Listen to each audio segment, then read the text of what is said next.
بتبدأ حكايتنا بتندو أكيرا، عيل غلبان حياته صعبة جدا، وشه تعبان وباين عليه ما نامش بقاله 3 أيام. كل يوم يروح الشغل، يجي ياكل يتفرج على فيلم وبعدين ينام، وكل يوم على هذا الحال. ده حتى البيت بقى مليان زبالة ومش لاقي وقت ينظفه. كان بيشاهد فيلم لنهاية العالم وانتهاء البشرية، الناس كلها اتحولت لزومبي ومفيش إلا واحد بس هو اللي عايش. كان خايف جدا وعمال يهرب ومش لاقي مكان يروح له ويستخبى فيه. تيندو بيشوف المشهد ده وبيقول يا ريت العالم كله يبقى كده، والله إن عايش في عالم زي ده احسن بكتير ما اروح الشغل كل يوم وتبقى دي الحياه اللي انا عايشها. المهم بيخلص الفيلم وبعدها بينام، وفي الوقت ده بيحلم باللي حصل له من 3 سنين لما اتقبل في وظيفته الاولى كمنتج لاحدى الشركات. بيسلم على كل الموجودين وبعدها بيوصله المدير للمكان اللي هيقعد فيه وبيقول له لو احتجت اي حاجه كلمني يا عم، وبعدين بيسيبه وبيمشي. الواد فرحان جدا ومبسوط بالوظيفه الجديده، وفجاه وهو واقف بتخبط في بنت كده وبتوقع الورق بتاعها. بينزل يلمه معاها وبيشوف القمر دي قدامه. الواد مصدوم من جمالها، انتي من الارض ولا من كوكب تاني؟ بيلم الورق معاها بسرعه وبيديهولها. البنت بتشكره على مساعدته وبتقول له انا الساتورة، اتشرفت بمعرفتك، وبعدها بتسيبه وبتمشي. وهو كان واقف متلخبط وسرحان في جمالها. وبالليل بيروح هو والموظفين وبيقعدوا في احدى المطاعم. بيتعرف على بنت وكانت قاعده لذيذه جدا. بتزيد طعمه لما بيبص بيلاقي ساتورة في الطاوله اللي قدامه. ده كمان بتبص له بصه بتدوبه. بيقول في نفسه البنت دي جميله جدا ولازم اصاحبها، لازم اجتهد في شغل اكتر واكتر علشان اجذب انتباهها وتاخد بالها مني. ولكن بعد كثير من الوقت بيتفاجئ تيندو ان كل زمايله في الشغل بيعملوا حركات غريبه. بيقفوا بيطلعوا الكرنيهات بتاعتهم وبيكونوا رايحين للشغل من تاني. الله يخرب بيوتكم، انتوا رايحين فين؟ انا لسه مرتحتش من عناء اول يوم ليا. بيروح معاهم الشركه وبيلاقيهم بيتعاملوا زي الروبوتات بالظبط، اجسامهم شغاله ولكن مفيش عقل نهائي. المهم الواد بيخلص شغله على بالليل وبينام في مكانه وما بيقدرش يرجع البيت، ولا هو ولا باقي زمايله. تتوارى الايام والحال نفس الحال، كل يوم شغله وبالليل يناموا والصبح يكملوا من جديد. كل مدى ما الشغل بيزيد وبيبقى صعب عليه يروح البيت. جسمه تعب ونفسه يخلص من اللي هو عايش فيه، عايز يحس بالحياة من تاني. بياخد اجازة يوم ميلاده وبيروح البيت اخيرا بعد مدة طويلة. اول ما بيوصل بيترمى على السرير وما بيصحاش الا بعدها بيومين، وبيكون ده اليوم اللي هيروح فيه الشغل. كالعادة مش عاوز يرجع هناك تاني، ولكن لو ما راحش الشغل مش هيلاقي وظيفة تانية.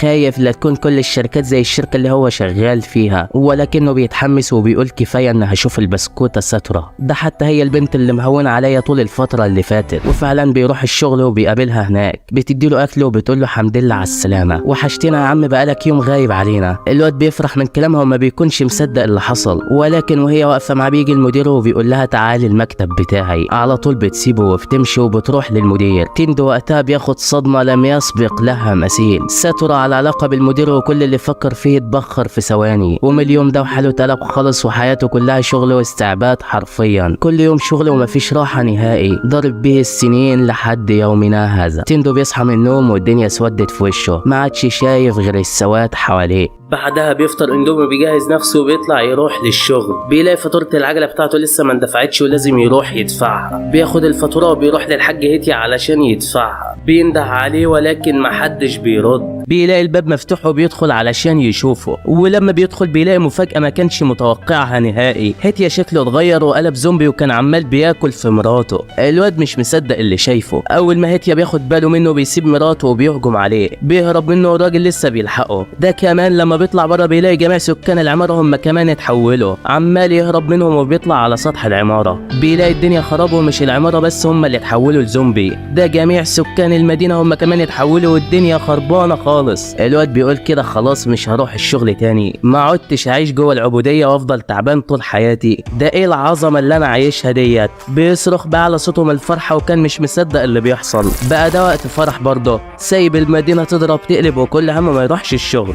الواد ده اكيد مجنون رسمي، بيجري بكل فرحة والدنيا اخيرا بدأت تضحك له. العالم بيتلون من جديد ورجع لنشاطه تاني. بيجري زي المجنون وبيقعد يفكر هيعمل ايه دلوقتي. الزومبي حواليه من كل مكان ولكن ده رايق ولا همه حد فيهم. ولكن فجأة وهو قاعد كده بيفتكر ساتورة، بيتمنى ان ما يكونش حصل لها حاجة. بيقرر انه يروح لها ويشوفها هي بخير ولا لا، وبالمرة وهو هناك يعترف لها بمشاعره. وفعلا بيركب العجلة وبيروح لهناك. بيوصل قدام بيتها وبيكون خايف يدخل. بينده عليها ولكن محدش بيرد عليه. بيسمع اصوات جايه من جوه وبيفتح الباب وبيدخل. اول ما بيدخل بيلاقي جزمه المدير قدام الباب وبيعرف ان معاها جوه. بيكمل ناحيه الصوت وبيلاقي المدير اتحول لزومبي وبقى شكله مقرف جدا. الواد اتعصب من اللي شايفه، والاول مره بيطلع كل اللي جواه وبيقول كل اللي مضايقه. بيستقيل من شغله وبيقول له مش عايز اشوف وشك تاني. بيهجم عليه بكل قوته وبيزقه من الشباك وبيوقعه، وبعدها بيبص لستره علشان يشوف ايه حصل لها. الواد بيتصدم اول ما بيلاقيها اتحولت لزومبي، مش مصدق اللي حصل لها وكان عمال يعيط بحرقه شديده جدا. بيعترف لها بكل مشاعره ولكن لا حياه لمن تنادي. بتهجم عليه علشان تحوله ولكن بيلحق نفسه وبيهرب قبل ما توصل له. بعدها بيقعد مع نفسه وبيفكر هيعمل ايه في حياته بعد كده. مش مصدق كل اللي حصل في المدينه وبيقول كده كده خلاص هنموت. مت دلوقتي او مت بعد 60 سنه فانا كده كده هموت، وطالما انا كده كده هتحول لزومبي وهموت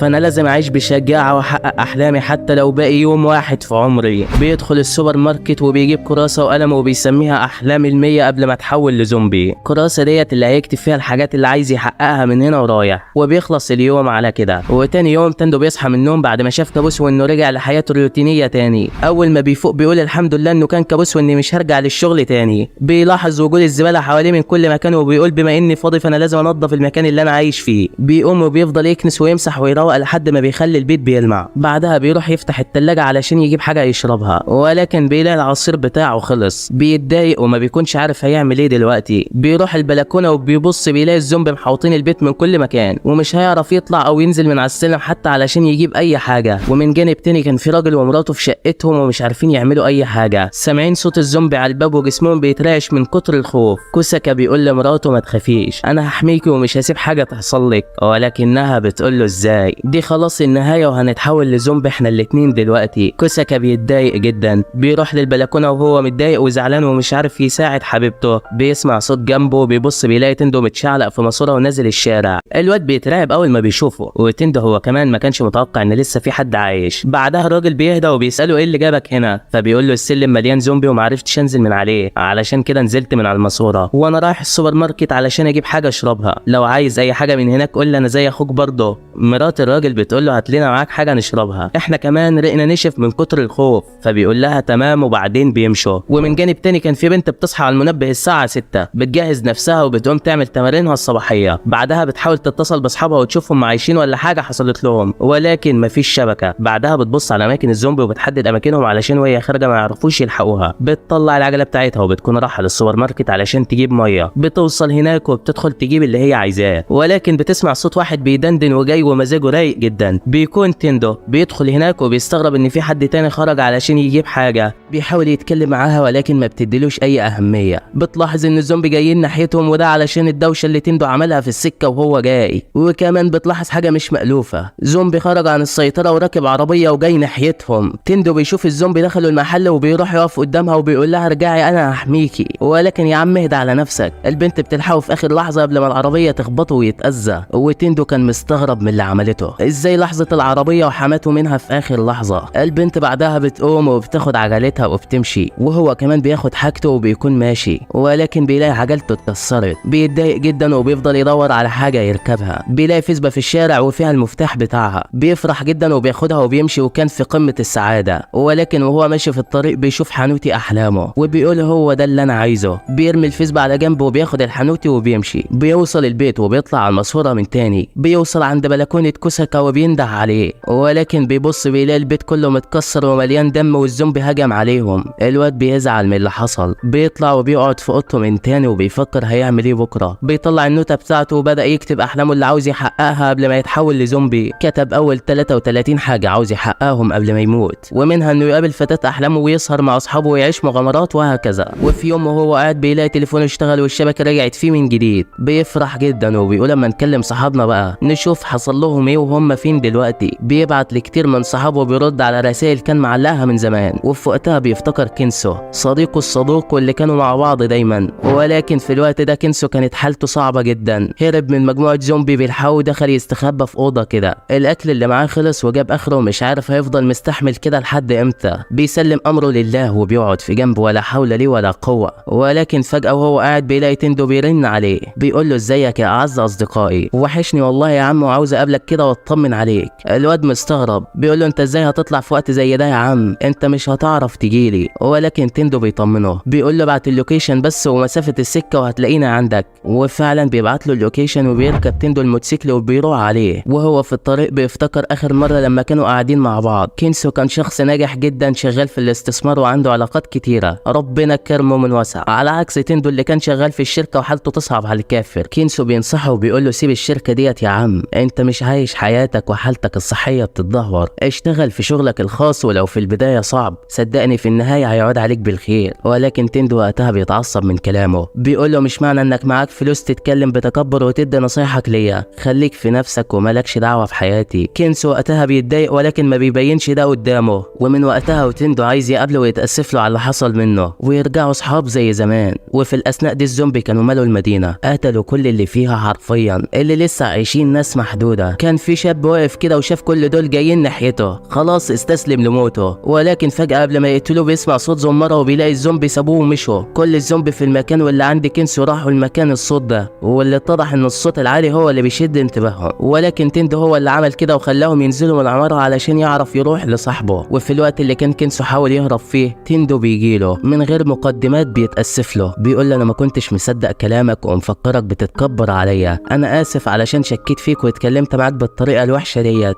وكان في قمة الحزن وقتها. ولكن كينزو بيقول له انت صاحبي وعمري ما هزعل منك، كفاية انك في ظل الظروف ديت قطعت كل المسافة وجيت علشان تتأسف لغلطك. ولسه هيكمل كلامه بيلاقوا الزومبي جم وكانوا هيمسكوهم. العيال بتترعب وبتجري بسرعة لحد ما بيطلعوا على السطح. كينسو بيسد الباب وتندو بينقل التكييفات وبيسد الباب علشان ما يطلعوش. كينسو قلقان جدا علشانهم على السطح وكلها مسافة وقت والزومبي هيكسر الباب وهيموتوهم. بينده على تندو وبيقول له هتعمل ايه يا صاحبي؟ تندو بكل بساطة بيقول له هننط على سطح البيت اللي قصادنا. كينسو لسه هيتكلم فبيلاقيه بيجري بكل سرعته وبينط فعلا على سطح البيت اللي قصاده. الواد ده اكيد مجنون رسمي، ولكن لحسن الحظ كان نزل على سطح البيت وما حصلوش حاجة. تندو فرحان جدا وبيقول لصاحبه يلا نط انت كمان، ولكن ده ثقته في نفسه ضعيفة جدا. بيقول له انا خايف من المسافة ومش هعرف ازح كل المسافة ديت، انا خلاص هموت يا تندو. بس قبل ما اموت عاوز اقول لك على حاجة، انا ما كنتش مبسوط بالفلوس وبكمية الناس اللي جنبي ولا البنات اللي بسهر معاهم. كل يوم كنت بنافق وبضحك في وش ناس ما بطيقهاش علشان بس استثماري ينجح واعيش مرتاح.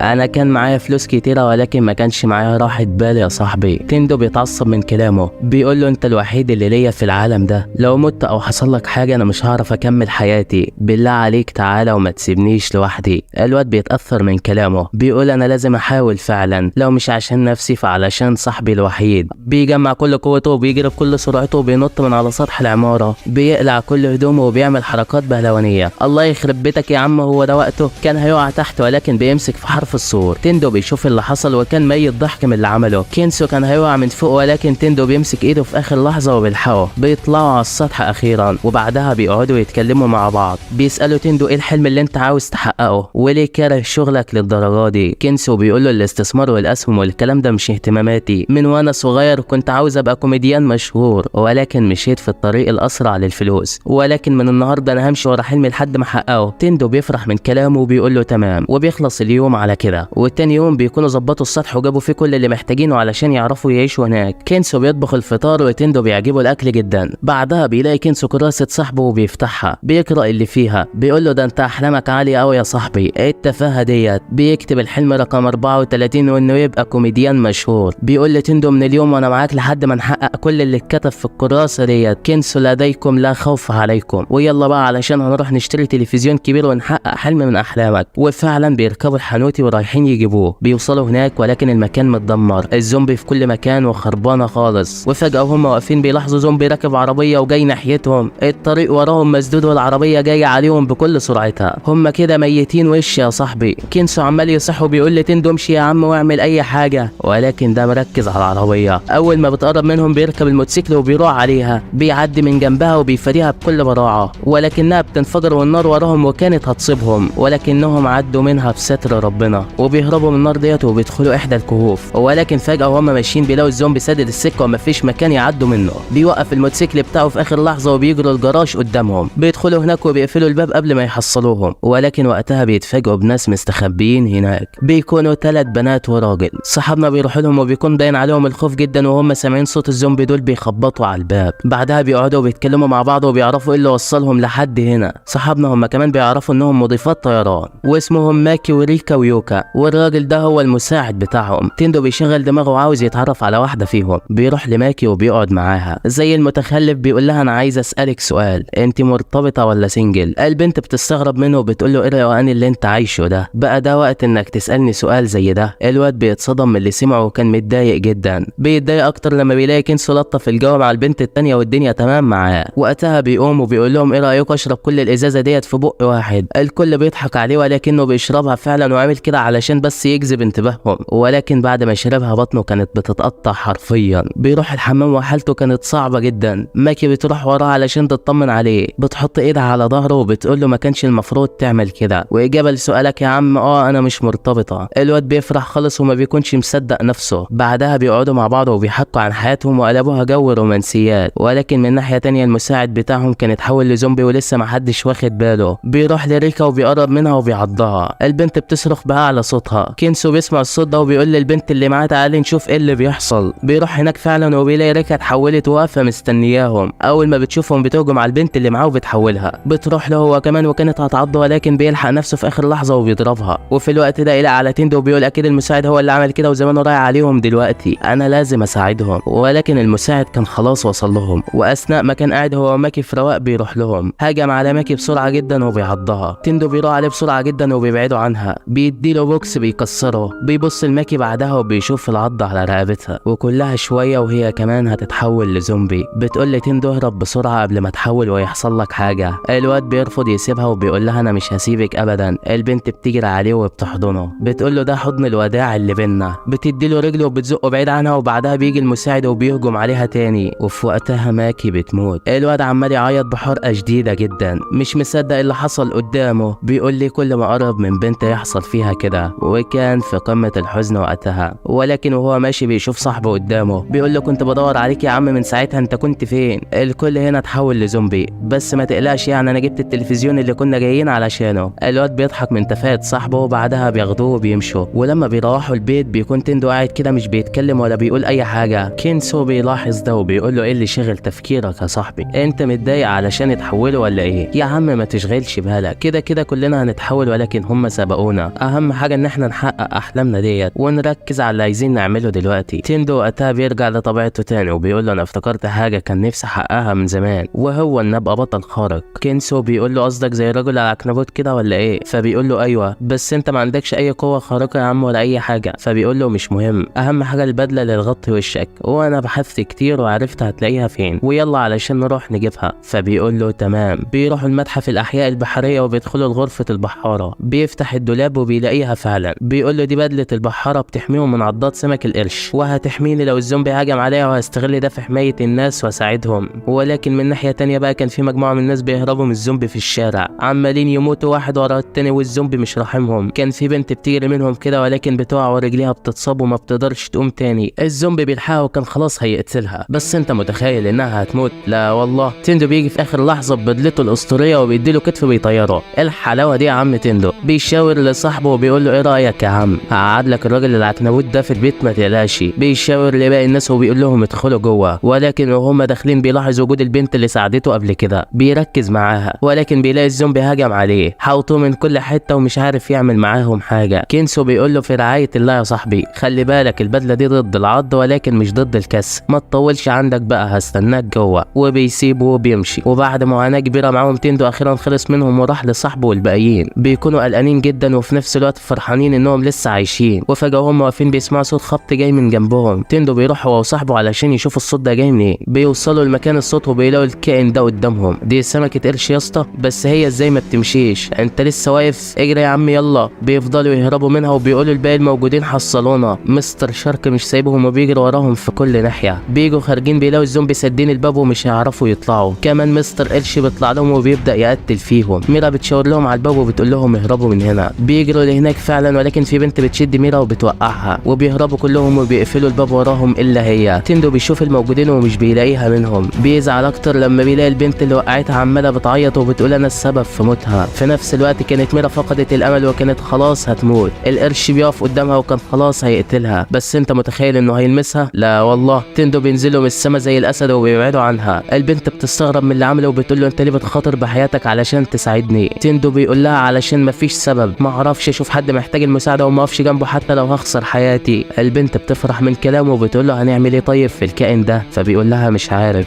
فبتقول له يلا اهرب، وبيفضلوا يجروا قدامه. ميرا بتقول له الاعضاء الحساسه للقرش في دماغه، ولو اي مصدر كهرباء يلمسها هيموت في ثواني، عايزك توفر شويه وقت وانا هتصرف. فبيقول لها تمام. القرش بيهجم عليه من كل اتجاه وتندو بيفاديه بصعوبه، مش عارف يلمسه، بياخد ضربه بتوقعه وبتفك البدله من عليه. القرش رايح عليه وكان خلاص هيقتله، بس قبل ما بيوصل بيلاقي كنسو بينده عليه، بيقف في حته عاليه وبيفضل يشتت انتباهه وبيبعده عن صاحبه. ميرا اخيرا كانت لقت كشافه وبتطلع البطاريات اللي فيه، بتجري على تندو وبتديهم له وبتقول له امسكهم واضربه في وشه. وفعلا تندو بيتحمس وبيعمل اللي قالت له عليه، بيديله بوكس بكل قوته وبيكسر وشه حرفيا، وبيقع القرش ميت قدامهم. بيفرحوا جدا وما كانوش مصدقين ان خطتهم اخيرا نجحت، وبعدها بيطلعوا علشان يروحوا للبيت. ميرا كانت ناويه تروح معاهم، ولكن بتلاحظ عنوان النوتة اللي بيكتبوا فيها احلامهم، بتتصدم منها. بتقول لهم انتوا مستغنيين عن حياتكم قوي كده ليه؟ كل همكم تعملوا اللي انتوا عايزينه قبل ما تتحولوا لزومبي. للاسف انا مش هاجي معاكم وهكمل في حياتي زي ما انا عايشه، بس كنت عايز اسالك سؤال يا تندو، هو انت ليه ساعدتني ودافعت عني؟ كل ده بس علشان تحقق حلمك وتبقى بطل خارق ولا ايه؟ تندو بيقول لها مش بالظبط، علشان عمري ما اسيب بنت زي القمر كده يحصل لها حاجه وما دافعش عنها. لو حصل لك حاجه انا ما كنتش هسامح نفسي. البنت بتتكسف خالص وسكتت من كتر حلاوه الكلام، وشكلها هتلعب ولا ايه يا صديقي؟ المهم بعدها بيرجع كل واحد لبيته وبيقعد تندو وكنسو يتكلموا مع بعض. بيسالوا كنسو ايه المخططات اللي عاوز يعملها بعد كده. تندو بيقول له لسه في احلام كتيره عاوز احققها وفي حاجات كتيره عاوز اعملها يا صاحبي، واهم حاجه من الحاجات ديت ان اقابل ابويا وامي واعتذر لهم عن السنين اللي ضيعتها من حياتي من غير ما اشوفهم فيها، او حتى اطمن عليهم واشوف اذا كانوا بخير ولا لا. انا قلقان جدا لا يكون حصل لهم حاجه. كنسو بيقول له يا عم ولا يهمك، ان شاء الله هيكونوا بخير وهترجع تلاقيهم مستنيينك، تفائل خير وان شاء الله هيكونوا بصحه وسلامه. تندو وقتها بيطمن وبيقول له تسلم على الكلام الجميل ده يا صاحبي، وجهز نفسك بقى علشان بكره الصبح هنتجه للقريه اللي عيلتي عايشه فيها. فبيقول له كنسو تمام. وفعلا تاني يوم بيجمعوا كل اللي محتاجينه وبيكونوا ماشيين، ولكن قبل ما يمشوا بيتجهوا لاكبر محل ساعات في اليابان كلها، وبياخدوا اغلى ساعتين في المكان. ودي كانت امنيه تندو نفسه يحققها في حياته. اكتر حاجه عجباني في الواد ده انه بيبص لنص الكوبايه المليانه، مش فارق مع اللي بيحصل في المدينه ومركز على اللي هو عايزه بس. لا جامد. المهم بعدها بيتجهوا لمكان عيله تندو، ولكن وهم في الطريق بيتفقوا انهم يجيبوا عربيه متنقله علشان تاخد كل الحاجات اللي معاهم، وكمان يناموا فيها لو الزومبي حاصرهم ولا حاجه. وفعلا بيوصلوا للمكان ده. اول ما بيدخلوا بيلاقوا البنت شيزوكا هناك هي كمان. تندو بيفرح جدا اول ما بيشوفها، بيقول لها طالما انت هنا يبقى انت عايزه عربيه تخييم زينا، ايه رايك تنضمي لنا بدل ما تفضلي عايشه لوحدك؟ شيزوكا بتقول له انضم ليك يا عم، انا ما عنديش الا روح واحده بس ومش مستعده ان اجازف زيكم، تعالوا ندخل وكل واحد ياخد عربيه ويمشي، وانا اكيد مش هاجي معاكم يعني. وفعلا ده اللي حصل. بيدخلوا المكان وتندو وكنسو مبهورين جدا من كل العربيات ديت، بيختاروا بكل عشوائيه على عكس شيزوكا اللي بتحاول تختار اكتر عربيه امنه بالنسبه لها وتعرف تحمي نفسها لو الزومبي هجم عليها. بيعدي الوقت ومحدش فيهم عارف يختار من كل العربيات ديت، ولكن فجاه الزومبي سمع صوتهم العالي واقتحم المكان. العيال بيترعبوا من اللي حصل وبيركبوا هما الثلاثه في عربيه واحده وبيهربوا. بيطلعوا من المكان بسرعه قبل ما الزومبي يصيبهم، وكنسو كمان بيركب الموتوسيكل وبيطلعوا هما الثلاثه على الطريق متجهين لقريه تندو. شيزوكا بتقول له انت ايه وجهتك الجايه، وهل هتفضل بالاستهتار بتاعك ده طول حياتك ولا ايه؟ تندو بيقول لها انا هرجع لبيت عيلتي علشان اطمن عليهم واتاكد ان ما حصلهمش حاجه، انت هتيجي معانا صح؟ فبتقول له يا عم ما فيش قدامي حل تاني، انا اكيد هاجي معاكم. ولكن فجاه هما بيتكلموا بيقعوا في فخاخ منصوبه على الطريق، عجل العربيه بيفرقع وبتتعطل، وكنسو هو كمان وقع بالموتوسيكل وجسمه اتصاب جامد. ده كمان عربيات بتظهر وبتسد الطريق قدامهم وبيقف عليها ناس مسلحين. والمفاجاه ان رئيس الشركه اللي تندو كان شغال فيها هو زعيمهم. تندو اتصدم اول ما شافه، شريط حياته العمليه عدى قدامه، بيفتكر كل القسوه والطريقه اللي كان بيعاملوا بيها. المدير بيتكلم وبيقول له الحمد لله على السلامه يا تندو، ما كنتش اتوقع انك تفضل عايش وسط الزومبي طول المده ديت، انا فرحان علشان موظف مجتهد زيك هينضم لينا تاني. تندو مش عارف يرد عليه، عاوز يقول له لا ولكن مش قادر ينطقها ولا يتكلم حتى قدامه. شيزوكا بتلاحظ ده وبتروح تتكلم معاه، ولكن ده ولا هنا. المدير وقتها اتعصب وبيقول له انت ساكت ليه؟ انت محتاج مساعدتي دلوقتي، لازم تسمع كلامي غصب عنك، لو فضلت هنا مش هتعرف تتحرك بالعربيه، وكمان صاحبك المصاب ده مش هتعرف تحميه وهيتحول لزومبي، ده طبعا لو انت ما تحولتش وانت بتدافع عنه. بص يا عم تندو، انت هتشتغل عندي يومين وفي المقابل هصلح لك العربيه وهعالج اصابات صاحبك وبعدها هسيبك تمشي عادي. ها قلت ايه في الكلام ده؟ تندو ما قداموش حل تاني، بيقول يا عم هما يومين هيعدوا بالطول او بالعرض وهرجع احقق احلامي من تاني، وبيوافق يروح معاه. المدير بيدخلهم جوه وتندو بيشوف وشوش الناس اللي شغاله حالتهم نفس حالته قبل كده، تعبانين جدا وجسمهم مرهق من كتر الشغل ومفيش راحه، تعابير وشهم بتحكي كل المعاناه اللي اتعرضوا لها. المدير بيقول لتندو على شغله، بيقول له عايزك تبقى موظف مطيع زي زمان، يلا ابدا شغلك من دلوقتي. وفعلا بدا تندو يعمل المطلوب منه من نقل وتنزيل البضايع. كينسو بيعالج اصاباته وكان زعلان جدا على صاحبه، بيقول انا السبب في كل ده، لو ما كنتش اتصبت كان زمانه ما وافقش يرجع الشغل تاني عند الحيوان دوت، اكيد زمانه بيعاني بسببي دلوقتي. وفعلا المدير ما كانش سايبه في حاله، لسه تندو بادئ الشغل والمدير بدا يديله كلام يسم البدن، بيقول له شايف الزومبي اللي هناك دول، احنا رابطينهم وخليناهم يشدوا العربيات، انت هنا زيك زيهم بالظبط،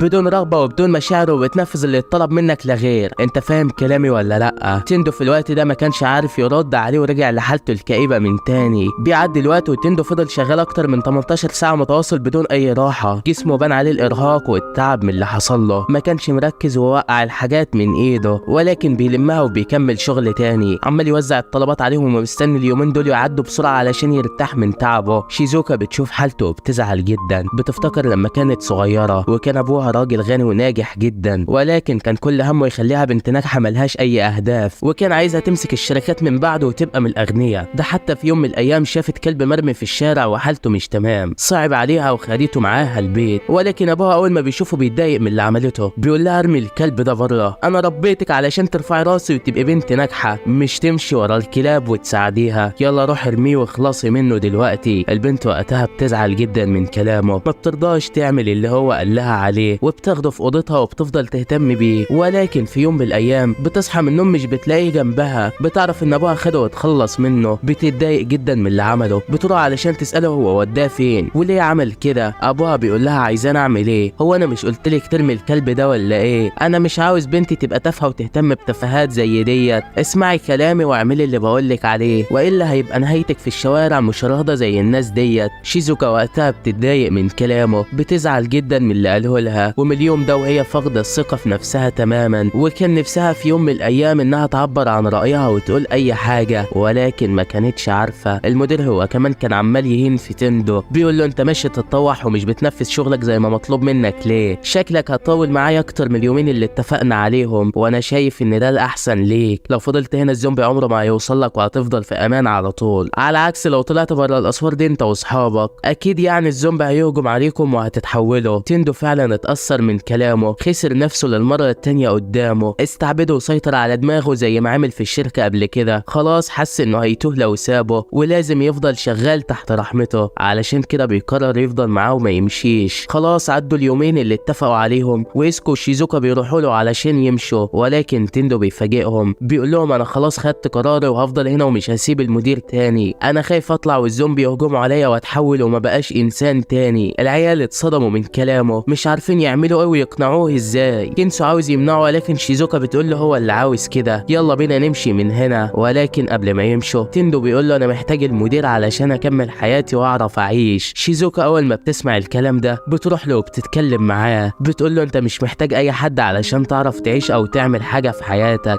اياك تستسلم لنفسك وتحسب انك ضعيف وانه احسن منك. بتطلع الكراسه بتاعته وبتديها له، بتقول له سيبك منه وتعالى يلا معانا وحقق احلامك اللي انت كنت كتبتها. ولكن برغم كل الكلام ده تندو ما بيكونش في وعيه وما بيستجيبش ليها، ولكن عينه بتقع على احدى احلامه اللي كتبها، شكله بدا يفوق. المدير بيروح له وكان متعصب جدا من كلامها، قعد يزعق وخد الكراسه منها ورماها على الارض، لسه هيدوس عليها ويبوظها، بيلاقي تندو بيوقفه، بيقول له على فين يا باشا؟ كفايه لحد كده، انا كنت مغيب ولكن الحمد لله فقت لك، اليومين بتوعك خلصوا وعربيتنا اتصلحت، ويلا بقى فرصه سعيده يا ريت ما تتكررش تاني. المدير بينصدم وما بيكونش عارف يقول له ايه، وخلاص خلاص تندو هيسيبهم ويمشوا، ولكن في نفس الوقت عربيه من البضايع بتوصل المكان اللي هم فيه. بينزل السواق وبيفتح الباب علشان ينزلوا الحاجه اللي فيها، ولكن المفاجاه لما بيفتح الباب بيلاقي زومبي في وشه بيهجم عليه وبيحوله. كل اللي كانوا موجودين اترعبوا وبداوا يجروا في كل مكان علشان يبعدوا عنهم. واحد منهم بيركب العربيه وبيمشي بيها بسرعه، ولكن لسوء حظه بيخبط في الحبال اللي كانت رابطه الزومبي دول وبيفكها وبيخليهم يهجموا على الناس هم كمان. ومن وقتها بدا الزومبي في تحويل كل اللي يقابلهم، ولكن لحسن الحظ اصحابنا كانوا طلعوا فوق العربيات ومفيش حد اتصاب فيهم. المدير بقى كان في مجموعه من الزومبي بيلحقوا، ولكنه كان عمال يجري منهم. تندو بيشوفه وهو بيجري والزومبي وراه، بيقرر ما يسكتش وينقذه منهم. بعد كل اللي عمله فيك ده وعاوز تنقذه، مش عارف الواد ده ماله والله، بس هو ده الصح يا صديقي، خليك خلوق وياك ترد الاساءه بالاساءه. المهم بيركب عربيته وبيروح ناحيه المدير وبيلحقوا من الزومبي قبل ما يهجم عليه، وبعدين بيطلعوا هما الاثنين على سقف العربيه. بيشغل صوت عالي بيخلي كل الزومبي تتجمع عندهم. بعدها بيشاور للعيال دول يركبوا عربياتهم وبيحوطوهم من كل اتجاه، واول ما بيحوطوهم بيولع قنبله وبيفجرها فيهم وبينط هو الخنزير ده من فوق العربيه. وبكده انقذ المدير وخلص على كل الزومبي اللي كانوا موجودين في المكان. الله على دماغك يا ابني والله. الكل بيكون مبهور من تفكيره وانه عامل كده بكل شجاعه وما خافش ان يجرى له حاجه. المدير وقتها بيقوم وبيتكلم بكل تكبر وبيقول لهم شفتوا تعليمي؟ ده احسن موظف عندي ومش هسيبه ابدا. ولكن تندو بيقول له موظف عند مين؟ انت نسيت ان ما عادش في شغل بينا من شويه ولا ايه؟ وبطل تنفخ نفسك اكتر من كده لا تفرقع فينا، وانت اصلا شبه القنبله. العصابه اللي معاهم ما كمان بيتخلوا عنه وبيقولوا له لولا مساعده تندو كان زماننا اتحولنا لزومبي احنا كمان. انت مش بتحمينا، لا ده احنا اللي كنا بنحميكم. من النهارده انت في طريق واحنا في طريق تاني. وبعدين الكل بيسيبه وبيمشي، وبيفضل المدير لوحده ملوش ولا ونس ولا صديق يقف جنبه، وده جزاء كل انسان مستبد يا صديقي. بعدها بياخدوا عربياتهم وبيتجهوا لقريه تندو من تاني. الواد فرحان جدا علشان كسر العقده اللي عنده، ما عادش خايف من حد وخلاص شخصيته رجعت له. ولكن وهم في الطريق للقريه بيتفاجئوا بعربيه مخبوطه والزومبي هجم عليها. بيقفوا تندو بيقرر ينزل يشوف حد هناك ولا لا علشان يساعده. بيلبس بدله سوبر تندو وبيطلع لهم، بينده على الزومبي وبيقول لهم تعالى يا خنزير انت وهو ابعدوا عن العربيه ديت. ولكن فجاه بدون اي توقعات بيطلع شخص مقنع معاه سيف وبدا يقتل في الزومبي اللي قدامه واحد ورا واحد لحد ما خلص عليهم كلهم. ايه الجمدان ده كله يا جدع؟ العيال مبهورين من اللي شافوه قدامهم. المقنع بعدها بيشيل اللي على وشه وبيطلع القمر دي هي اللي عملت كده، ودي هي ميسا بنت المانيه جميله جت اليابان بسبب حبها الكبير للثقافه اليابانيه، وعندها حلم من وهي صغيره وهو انها تاكل سوشي من عند الشيف زعتر اشهر صانع مأكولات بحريه في اليابان كلها. العيال بيسالوها كنت رايحه فين والمدينه مليانه زومبي من كل مكان، واخده عربيتك وراجعه هناك ليه في الوقت دوت؟ فبتحكي لهم اللي في قلبها وبتقول لهم انا عاوز احقق حلم وراه عند الشيف زعتر واكل من عنده، مش هيهمني الزومبي ولا يحزنون، واهم حاجه ان اوصل له. انتوا هتوصلوني بعربيتكم ولا لا؟ تندو اول ما بيسمع الكلام ده بيتاثر جدا، بيقول لها ما تقلقيش انا هساعدك، احنا عايشين حياتنا ليه اصلا غير عشان نحقق احلامنا، يلا بينا ننقل الحاجه اللي في عربيتك ونروح هناك بسرعه. باين ان تندو اول مره يشوف حد بايع الدنيا زيه بالظبط، رزق الاهبل على المجانين بقى هنعمل ايه؟ وفعلا بيركبوا العربيه وبيتجهوا للمدينه علشان يحققوا حلم ميسا وياكلوا من عند الشيف، وبعدين يبقوا يكملوا وجهتهم لقريه تندو. وصلوا المدينه فعلا وبيلاقوا الشوارع تكتظ من كميه الزومبي اللي فيها، وما كانوش عارفين يوصلوا هناك بالعربيه. وساعتها تندو وميسا بيلبسوا بدلاتهم وبينزلوا لهم، بيفضلوا يقتلوا في كل اللي يجي قدامهم واحد ورا واحد، واحلى تناغم بينهم ده ولا ايه؟ البنت ميسا واخداهم بالسيف وعينك ما تشوف الا النور وعماله تقتل فيهم بكل براعه. شيزوكا هي كمان بتشغل آلة موسيقيه وبتفضل تسحبهم بعيد عن العربيه بتاعتهم، بتجمعهم في مكان واحد وهوبا كنسو بيرمي عليهم مولوتوف بيولع في كل اللي هناك. لا جامد. بعدها بيروحوا المطعم الحاج زعتر والحمد لله كان لسه عايش ومفيش حاجه حصلت له. العيال بياكلوا هناك وكانوا مبسوطين جدا من حلاوه الاكل ده. ميسا هي كمان حققت حلمها والكل كان في قمه السعاده. بعدها بيركبوا عربيتهم وبيتجهوا للمره الثالثه لقريه تندو. بتعدي الساعات واخيرا بيوصلوا عند مدخل القريه، ولكن الصدمه ان كلا فتحات النفق اللي بتوصل للقريه مقفوله والزومبي محبوس فيها. تندو بيترعب من اللي شافه، معقول ابويا حصل له حاجه؟ امي جرالها ايه؟ ولكن بيقرر يمسك نفسه لحد ما يوصل القريه ويتاكد بنفسه. شيزوكا بتقول له ما تقلقش يا عم، اهالي القريه بخير وما حصلهمش حاجه، والا مين اللي حبس الزومبي دول هنا اصلا؟ اطمن بس وان شاء الله خير ومش هيحصل لهم حاجه. فبيقول لها تندو تمام. وبعد عده ساعات بيوصلوا اخيرا وبيشوف القريه قدامهم. تندو بيكون فرحان جدا واخيرا راجع لقريته بعد 3 سنين. المهم بعدها بيكملوا مشي لهناك وبيوصلوا عند بوابه القريه. تندو اتصدم من اللي شافه، مفيش اصوات ولا في حد استقبله. قلق جدا وجرى على بيت ابوه علشان يطمن. بيفتح الباب ولكن بيلاقي كل الحبايب متجمعين. الواد بيفرح جدا وبيفرح اكتر اول ما بيشوف ابوه وامه قدامه. من غير اي مقدمات بيعتذر لهم على اللي عمله، وانه طول السنين اللي فاتت كان كل همه مصلحته وما فكرش فيهم. بيقول لهم كل حياتي كانت الشغل وما فكرتش حتى ان اطمن عليكم واشوف انتوا بخير ولا ولا ايه اللي حصل لكم؟ وكان في قمة الحزن بسبب اهماله ليهم. الاب اول ما بيسمع الكلام ده بيتضايق وبيروح عليه وبيضربه، بيقول له جيت كل المسافة ديت علشان تقول الكلمتين دول ولا ايه؟ يا عم والله لو ما كنت جيت كان احسن. وبعدين بيسيبه وبيمشي. الكل بيستغرب من اللي عمله، ولكن اكيد ليه اسبابه يا صديقي، وهنعرف كل حاجة كمان شوية. المهم بعدها الام بتجيب لهم اكل وبتروق عليهم، والعيال كانوا في قمة السعادة. تندو بعدها بيحاول يعيش دور الابن المطيع وبيحاول يساعد امه ويريحها على قد ما يقدر، وبيحاول يعوضها عن السنين اللي غاب فيهم. ابوه كمان بيجي وبيقول له تعالى معايا علشان عندنا شوية شغل في الارض عاوزك تساعدني فيهم. تندو بيفرح وبيروح معاه، بيفضل يساعد ابوه ويحاول يتكلم معاه ويرضيه على قد ما يقدر، ولكن الاب بيكون ساكت وما بيتكلمش غير في الشغل بس، وباين في حاجة مأثرة في نفسيته يا صاحبي. بيخلصوا الشغل على بالليل وبيقف الاب وهو باين عليه التعب جدا، ولكن مش اي تعب يا صديقي. الاب مصاب بمرض خطير واحتمال يموت في اي لحظة، علشان كده ما كانش عاوز يقرب من تندو اكتر وبيعامله بقسوة علشان ما يزعلش عليه لما يموت. ابنه وحشه جدا على عكس ما باين عليه، ولكن مش قادر يضحك في وشه حتى، وكان زعلان جدا علشان مش عارف يقرب من ابنه. وبيخلص اليوم على كده وبيرجعوا البيت تاني، ولكن في الوقت ده كان في شاب طايش بيروح هو واصحابه عند النفق اللي الزومبي محبوسين فيه. بيقول لاصحابه اخيرا جه الوقت اللي هنستمتع فيه، هنطلع الزومبي دول وهنقعد نتفرج عليهم وهم بيهجموا على القريه وبيحولوا الناس اللي فيها، وهتبقى مجزره يا اخواتي. مش عارف يا استفادي، ولكن شكلها ما تبشرش بالخير يا صاحبي. المهم كده انتهى الفيديو بتاعنا. لو عجبك دوس لايك واشتراك علشان لما ينزل الجزء الثاني. وبس كده يا عم، استودعكم الله الذي لا تضيع ودائعه، ودمتم في امان الله.